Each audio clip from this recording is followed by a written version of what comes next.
This episode is proudly supported by Patina Australian cultured butter, batch churned from single origin cream.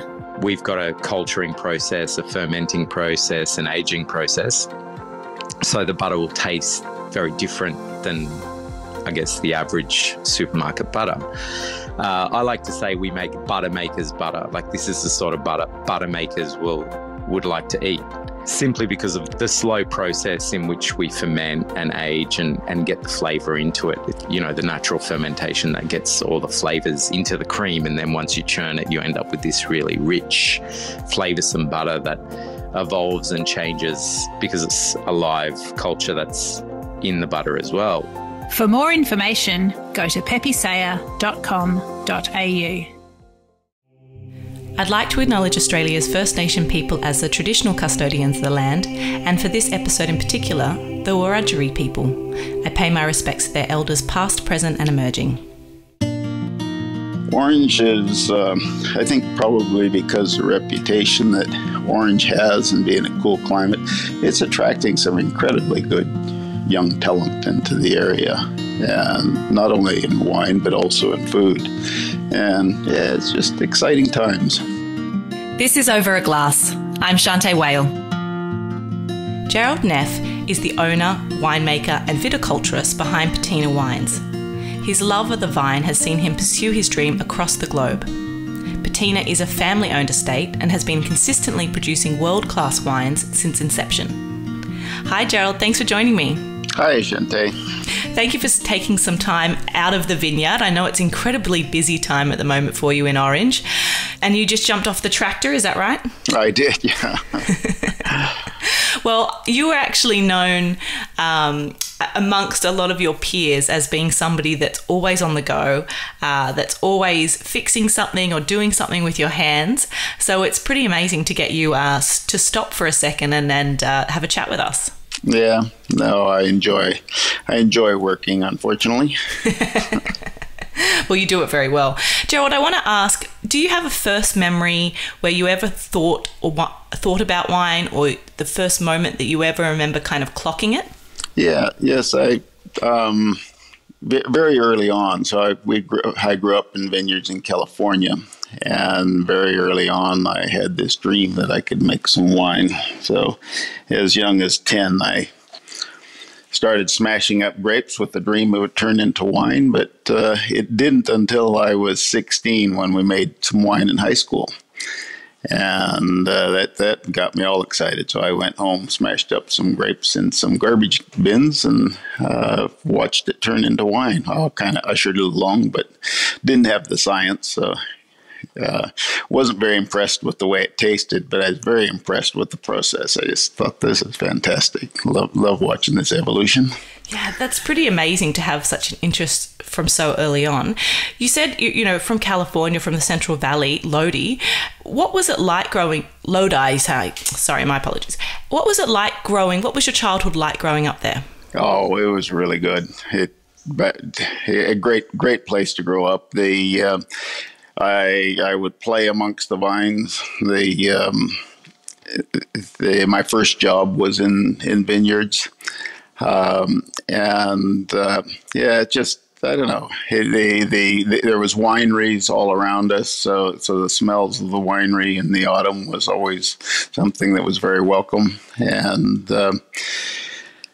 just a beautiful place to grow up. The Central Valley grows a lot of fruit trees and nuts and vineyards.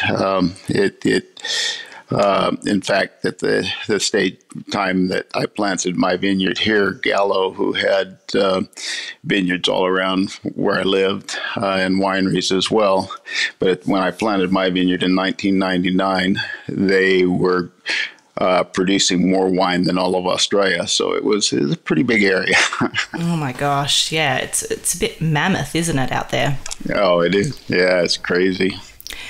Now, when you went to high school, there was quite a big emphasis on agriculture. Did that also help pique kind of your, your imaginations of farming and having a future in that kind of agricultural scheme? Yeah, I don't know if the school did. I always tried to get out of school whenever I could. Um, and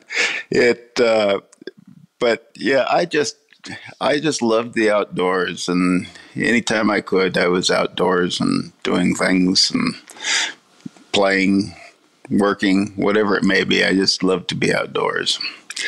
So I think I didn't really realize, I don't think, until after high school that I was desperately wanting to be a farmer. And my parents weren't farmers, even though we lived in the country. And I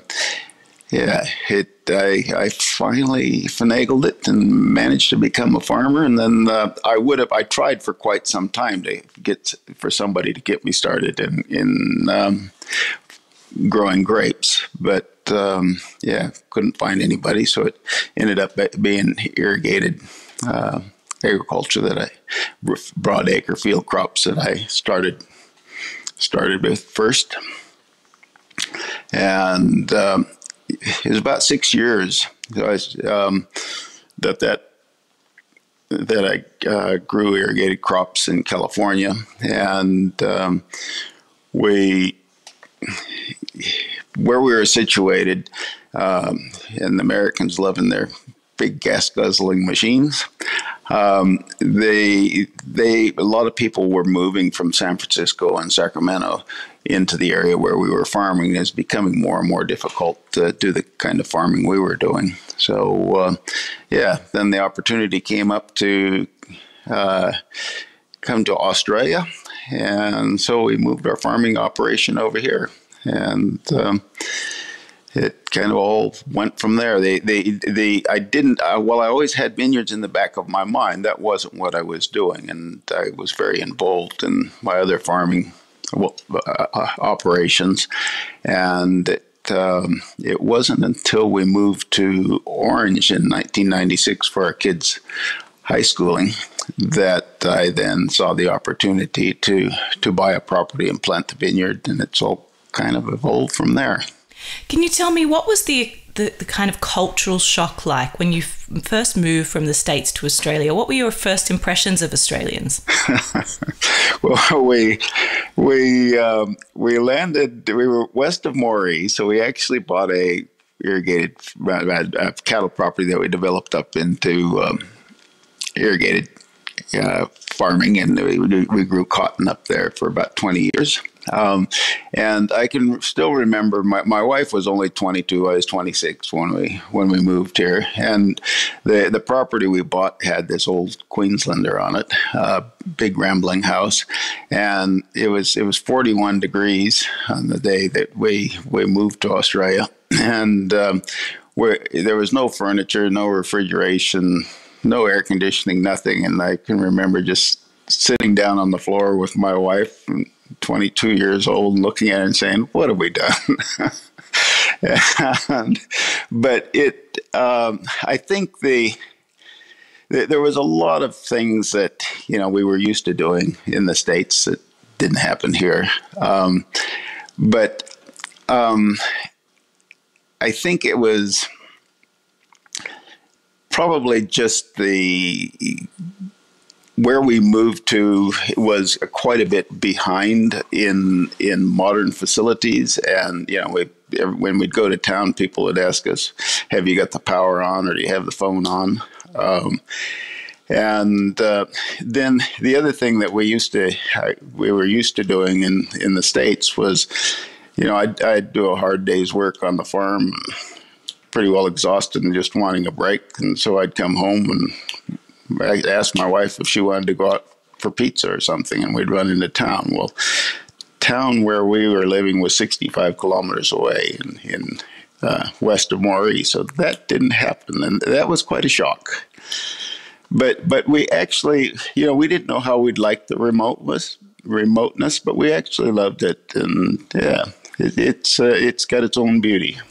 Well, I mean, 26 for you at the time you immigrated, and your wife, like you said, was 26, and you were 20. No, you were 26. She was 22.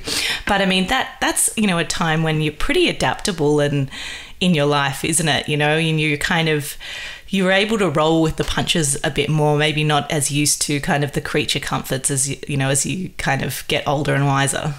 Yes, I think we were, and we were doing what we were wanting to do. I mean, as I mentioned, I always wanted to be a farmer, so yeah, you can really adapt when you're doing what you want to do. So you purchased your property in Orange in 1999, but it actually took you another 6 years before you released any wine. Walk me through that those few years. Yeah, well, the first grapes that I fermented here in Australia were picked off of my brother-in-law's vineyard. It was the first crop, and he knew that I always had this in the back of my mind, that I wanted to try winemaking again. So he had a couple hundred acres in Mudgee. And on his first vintage, he invited me to come around and pick 100 kilos of it and just try my hand at it and see if it really was something that I liked doing. And of course, I loved it. I mean, I did the 100 kilos in the laundry and a couple of half barrels, but just, yeah, it's just so fun. The watching the grapes evolve from grapes to wine. And, it was just, for me, I knew from my previous experience when I was 16 making wine that I didn't have the science. And so I just bought a little recipe book. It was put out by the American Society of Amateur Winemakers or something like that. And I just followed it by a recipe. And, I never really expected it to turn out to be anything great.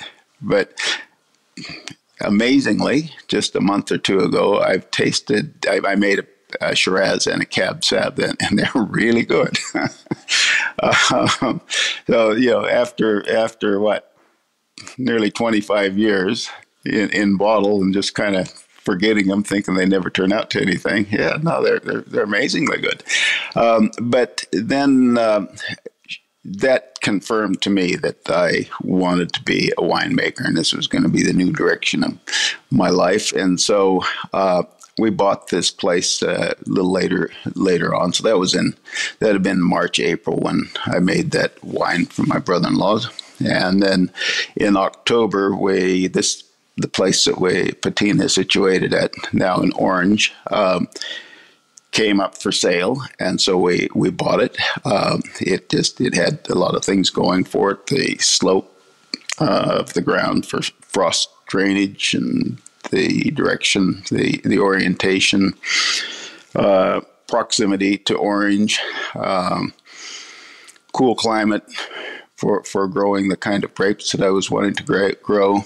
It ticked a lot of boxes. So we bought it in October, and I was given some really good advice, and that was, don't plant grapes this year, leave it till next year. You'll never get them in time. but I've never really been one that heeds good advice very well. And so by December, I had the grapes all planted, and it went quite well. I had to, in order to get them in time, I had to actually take a little bit of a risk. And before the final, the sale was finalized, the vendor allowed us to start planting the grapes and drilling a bore for water. Then over the next couple of years, I bought some grapes from local viticulturists or vineyardists, and just getting my hand in. I purchased Cabernet then. The first year, I think it was in 2000, I purchased a ton, and then 2001, I purchased 5 tons, and then in 2002, my reds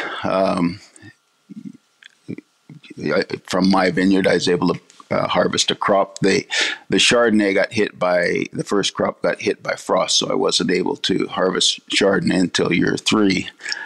By the time my grapes came off, I had learned enough in winemaking to realize that what I was desperately needing was the science of the winemaking. And so I enrolled in the Charles Sturt Walga Bachelor of Wine Science program, distance education. and made me the absolute nerd in the class because I wanted to learn and I wanted to know everything. And I think quite a few of the other people wanted to go to the pub, so they got quite annoyed at all my questions. But yeah, I absolutely loved it. I loved the study, loved learning about it, and the Chardonnay is something that really does well here in Orange, and I think that Chardonnay from Orange could compete very well on the world level. I think everybody's going to make their own style of Chardonnay, of course, but and it's going to reflect the terroir. But Orange consistently produces really top-notch Chardonnay, and just as luck would have it, my very first Chardonnay crop, my very first vintage, won me a couple of trophies, and one of them was the best white wine of the show here at Orange, the Orange wine show. And yeah, so that was a pretty good way to kickstart my ventures. But yeah, I think ever since then I've been known for my Chardonnay, and I make two different styles. I make a reserve Chardonnay and I make an entry-level Chardonnay, and the only difference is the barrels that are looking the best at the time the bottling decision is made. And I prefer to make all of my ferment my Chardonnay in oak barrels and age it for 12 months in oak barrels on its lees, and then take a look at it and see which barrels perform the best. And they make it into the reserve grade.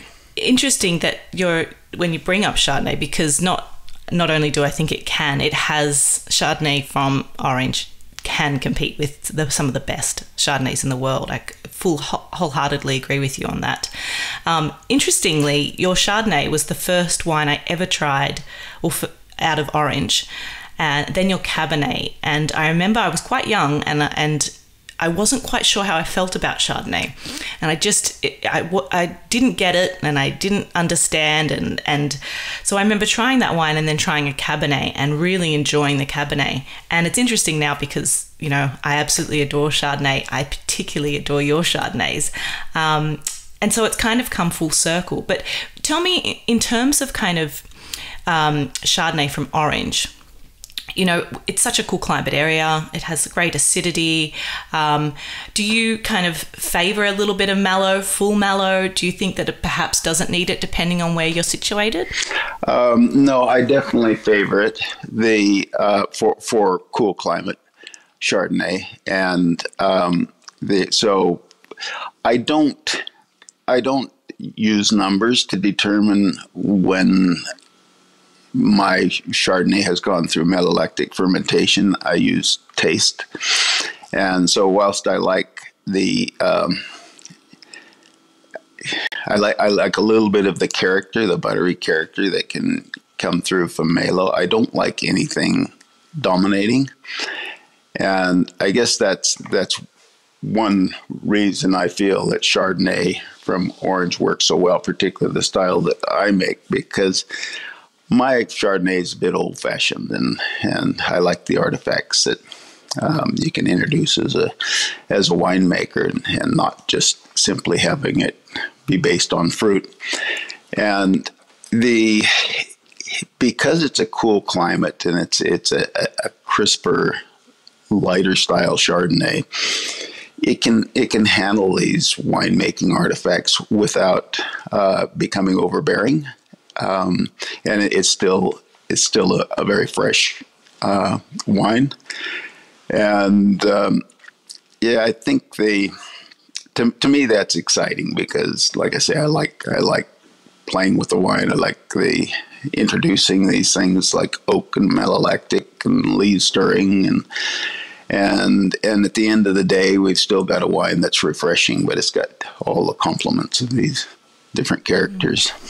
Now, you say old-fashioned, and I say more a stalwart of style, because I don't think that old-fashioned is the right word, because I just think that they are truly benchmarks of a style of Chardonnay. And what I'm really glad of is that you have kind of stuck to your guns in producing the wines that you enjoy drinking. You're certainly not a winemaker that rolls with fads and trends. You really stick by your own guns, and I think you see that in each vintage. It's so consistent, and I think that's a real strength. Yeah, well, it warms me cockles to hear you say that, because I just that's how I make wine. I make it to what I like, and if somebody wants to buy it, that's good. But I'm going to consistently make what I like. Perfect. Tell me a little bit about when you did start making wine in Orange. What did the production look like around you? Did you have other kind of wineries you kind of looked to and thought, that's got, some kind of style that I enjoy, or perhaps that's going to be, promising in the future? How did you feel about kind of what was around you at the time? Yeah, definitely. There's some, the wine industry was very young then. I mean, the current wine industry in Orange only dates back to plantings in 82, 83, that era. Sorry, and there wasn't. It was very small production leading up to the mid to late 90s, when there was a big expansion of grape plantings right around the world. And but what was being produced here, particularly Chardonnay, really stood out to me. I think the red blends, the Bordeaux style red blends, really stood out as well. But yeah, I could really see the potential, and I've always when I taste wine, it's not really something. I suppose my memory is not real good as far as names are concerned. So remembering what winery a particular wine came from, I'm not real good at. But I'm really good at tasting a wine and dissecting it a bit and saying, well, I really like this aspect of it, and then trying to work out how I can incorporate that into the wine that I'm producing. And so I guess that's really what I'm looking for whenever I taste wines, is kind of this selfish thing of how can I extract that, not extract, but how can I incorporate that into my wine? I love that. You also grafted a few varieties over some of the current varieties that you had. And then you end up planting Pinot in 2003 and Riesling in 2005. Is that because you saw the potential for those varieties, or because you particularly like to drink them? No, they just a little correction. That's the first Pinot and first Riesling that I produced, but I actually purchased those grapes. It wasn't until 2010 that I did the grafting, and I just wanted to have control all the way through of the growing to the harvest and to making the wine. So I grafted some of the vines that I had planted previously. So originally I planted Chardonnay, Cabernet, and Merlot. And so I grafted out some of the Cabernet and Merlot to Pinot Noir and Riesling. And I think there's certainly varieties that do really well here in Orange. And Pinot's always a bit of a struggle. It's a winemaker's challenge, but we're learning how it responds here in Orange, and there's some really good Pinots coming out of Orange now.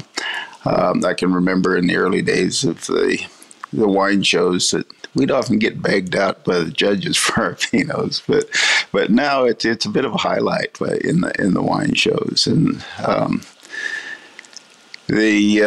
I think, as much as I love Cabernet, I have just 2 years ago I've pulled out all of my Cabernet and planted more Chardonnay, because the Cabernet doesn't always get ripe on my site. I'm on the eastern side of Orange, and the winds blow across the center of Australia, and then they come up the slopes towards Orange, and they lose a lot of their heat when they're coming up the slopes. And being on the eastern side, we get less heat over here than they do on the western side of Orange. So certainly people that can get Cabernet, there's people that can get Cabernet ripe every year at the same elevation as I am, but they're not on this side of town. And so I just thought, well, it makes good sense. You know, my Chardonnay is selling faster than I can produce it. And the Cabernet doesn't always get ripe. And certainly these last, since 21, 22, and 23 this year, my Cabernet wouldn't have gotten ripe. So I definitely made the right decision to pull it out. But yeah, it's kind of like, you hate doing these sorts of things. They're kind of like your babies, but sometimes you just got to bite the bullet. That's what I did. Well, yeah, good on you for being brave. And it is, because in the good years, when you can look back at some of those bottlings, which I know that you do have of previous years, and when they do get ripe, they're beautiful wines. But yeah, I suppose we need to farm for the future. And I think that that's a very sensible choice that you make. I want to talk a little bit about your reserve wines, because you've always kind of made an effort to, put wines down and allow them the time in the cellar. And it's not something that particularly family-run wineries or smaller operations can do. Tell me about the importance of aging your wines. Well, I guess just from experience, I had learned previous to making wines that the wines that I like have a bit of age on them. And probably, to me, the most classic styles would be Cab Sav, Riesling, Chardonnay, and probably Semillon. I mean, some of those Hunter Semillons are just absolutely delicious when they age.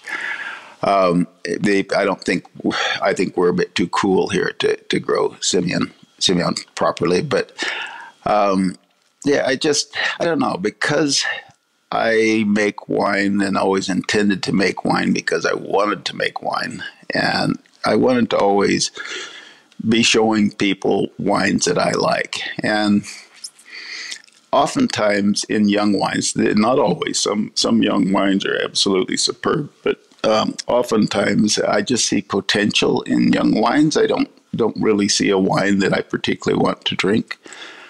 And yeah, so I think and as a result of that, I never planted Sauvignon Blanc. I grew I made Sauvignon Blanc while it was a real popular drink. But I made a fume style. I didn't make the fresh, pungent style. But I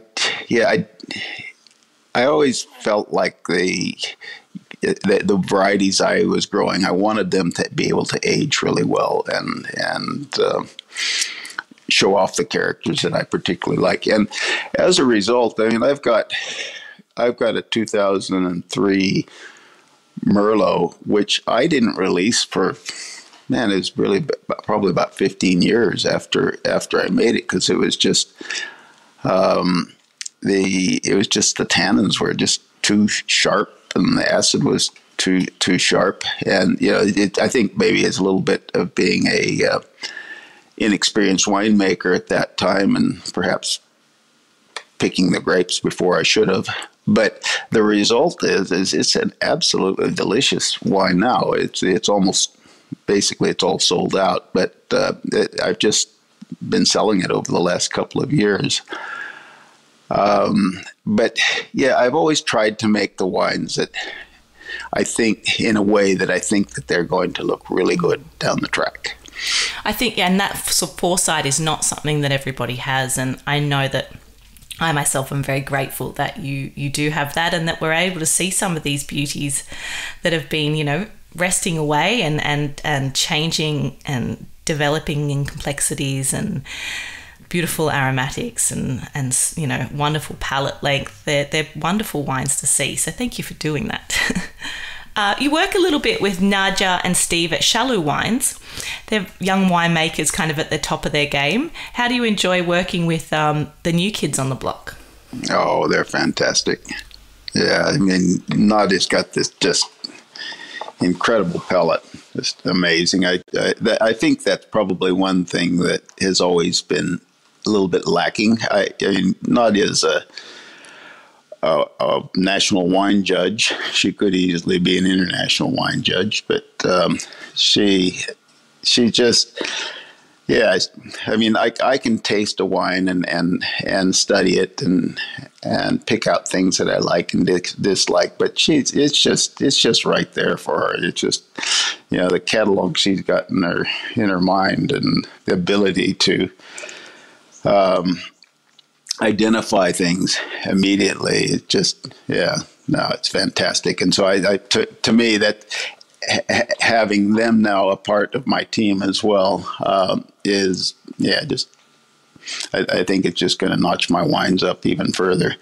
And Steve is just, you know, he's got a very good background in winemaking. And the thing that I noticed about Steve from the first time that I met him, he was working out at Cumulus Wine west of Orange at the time, and I had gone out there to have something done. I can't remember what it was to one of my wines. It's probably an earth filter or something. I have no idea now what it was, but just watching him work and his attention to detail, it really stuck in my mind, and I've always kind of harbored this, that, you know, someday if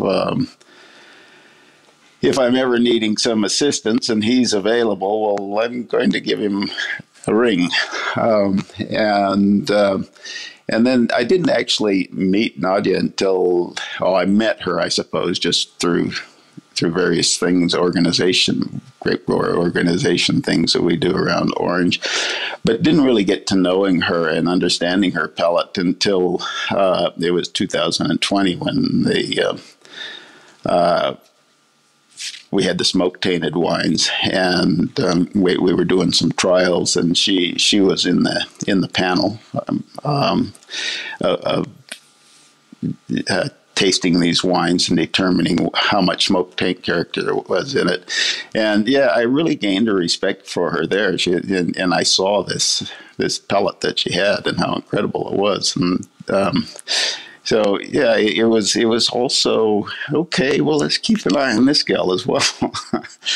And so now working with them, you know, I was quite honored that they did say that they could work with me on my wines. And yeah, I just really felt honored that they'd take me on and take, you know, because I feel like I feel like there's a young couple to watch. I think they're going to do some great things. But having said that, Orange is, I think probably because the reputation that Orange has and being a cool climate, it's attracting some incredibly good young talent into the area, and not only in wine but also in food. And yeah, it's just exciting times. It definitely is. There is so much happening in Orange, not just on the wine circuit, but lots of other beverages and the restaurants. It's a beautiful place to visit. And I agree with you. You know, Nadia and Steve at Shanteh Wines are doing wonderful things, but equally, do they speak of such regard for you and working with you? I think they've said that you're the most patient person they've ever met. So it's really lovely to see two, you know, totally different generations, someone who's worked in the region for so long like yourself, and working together in harmony. It's really lovely to see, and I think both parties just benefit so much, so it's great. Yeah, well, I've got a lot of experience I can share with them. Indeed. I want to ask a little bit just about in terms of your vineyards. Have you made a lot of changes in the vineyards itself since you started, or what you kind of put up, you know, and did originally? Have you kind of stuck with that? Yeah, other than the grafting, I've pretty well stuck with what I've done originally. I think we're fairly fortunate here in Orange in that we get good rainfall, and The soils are quite deep, and we don't really need to irrigate except in the driest years. And I think you get down like in South Australia, Coonawarra, the Terra Rossa soils, and their claim to fame and the great wines that they produce is the fact that they've only got a meter of soil sitting over the top of the limestone. We can't boast that, but what we've got is we've got the high altitude and the increased UV light, which causes the skins of the grape to thicken to resist the sunburn that they could get otherwise. And it's the skins have the flavor of the grapes. It comes from the skins, and so we get more intensity of the flavor just from the fact that we are high altitude. And I think I'm kind of skirting around your question, but no, I haven't really changed too much in the vineyard, but it's a sort of thing that you're always learning. You always adapt your practices to what you learn, but nothing major that I've changed. Well, it sounds like your instincts were pretty spot on to begin with, but it's always good to keep learning. I'd like to know, Gerald, if you could only drink 3 beverages for the rest of your life, what would they be and why? Ooh, well, I suppose I'm a winemaker. I'm supposed to say it'd be wine, but actually it isn't. And there's 2 real easy ones. And the first one would be beer. I love a good cold beer one after a hard day's work out in the sun. And then the last one would be a Scotch-style whiskey. So those 2 are pretty simple. But then the one in the middle would be a wine. And I think it would have to be the style of Chardonnay that I am making. Just if you're using your terms, I suppose, the classic Chardonnay. I just love drinking that style of wine, but it would be a tough decision for me because I really love a aged, nice velvety Cabernet or Cabernet blend. And maybe just if I have to choose one, it would be the Chardonnay for the middle drink. Well, it gives me a little bit more insight into, your palate and the other things you like to drink as well. And, whiskey is definitely something that you can really peer down into and sit for a long time pondering. And I agree with you, beer after you've, done some legwork on the day, it goes down a treat. Gerald, I've long been a fan of your wines. Thank you for introducing me to the Orange region, and thank you for making the time. I know it is hard to stop you and to get you to sit down for a little bit, especially in front of the computer, but I'm really, really grateful. I've long wanted to chat to you, and thank you so much for joining me. You're very welcome, and thank you for taking the time to talk to me. This is Over a Glass. I'm Shanteh Wale. Stay tuned for more stories from the world of wine and drinks. Listen in every Thursday on your podcast app. Follow us on Instagram at overaglasspod and contact us at overaglass@deepintheweeds.com.au.